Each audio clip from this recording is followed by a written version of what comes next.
Saddam Hussein مجموعی طور پر کیسا شخص تھا؟ صدام حسین ایک ایسا شخص جس کے متعلق ہر مکتبہ فکر کی رائے الگ ہے، لیکن ہر کوئی اپنا نقطۂ نظر منوانے کے لیے بہت سے حقائق سے روگردانی کرتا ہے۔ کچھ لوگ صدام حسین کو ایک مرد مجاہد کے رتبے پر فائز کرتے ہیں اور کچھ اسے ایک سفاک قاتل گردانتے ہیں۔ کچھ لوگ صدام حسین کو امریکی پٹھو قرار دیتے ہیں تو کچھ امریکہ کا سب سے بڑا دشمن۔ لیکن ڈاکٹر اسرار صاحب کا بیان سنا تو وہ صدام حسین کو احمق اور بے وقوف شخص قرار دیتے ہیں۔ میں بھی ڈاکٹر اسرار صاحب کے بیان سے کافی حد تک متفق ہوں، کیونکہ صدام یہ سمجھتا رہا کہ وہ امریکہ کو استعمال کر رہا ہے، لیکن حقیقت میں امریکہ صدام حسین کو استعمال کر رہا تھا۔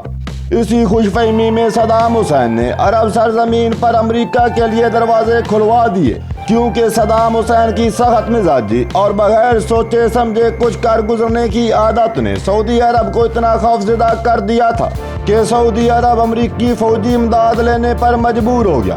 ایک طرف تو امریکہ نے صدام حسین کو کویت پر حملے میں غیر جانبدار رہنے کی یقین دہانی کرائی، تو دوسری طرف سعودی عرب کو باور کرایا کہ صدام حسین کا اگلا ہدف سعودی عرب ہے۔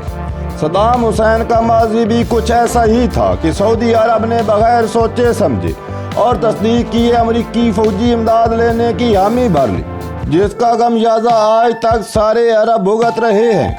مختصراً اگر صدام حسین کی 2003 سے پہلے کی زندگی کو دیکھا جائے تو کہیں سے بھی مرد مجاہد نظر نہیں آتا، لیکن 2003 کے بعد اور صدام حسین کی موت کو دیکھا جائے تو اس کو بطور مسلمان سلام کرنے کو دل کرتا ہے۔ لیکن 2003 سے پہلے کے واقعات کا بھی صدام حسین اکیلے کو قصوروار ٹھہرانا سراسر زیادتی ہوگی۔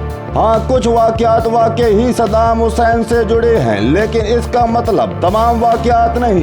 صدام حسین کی زندگی کے بارے میں جاننے کے لیے میری سلسلہ وار ویڈیوز دیکھیے۔ اس کے ساتھ ہی اجازت دیجیے، والسلام۔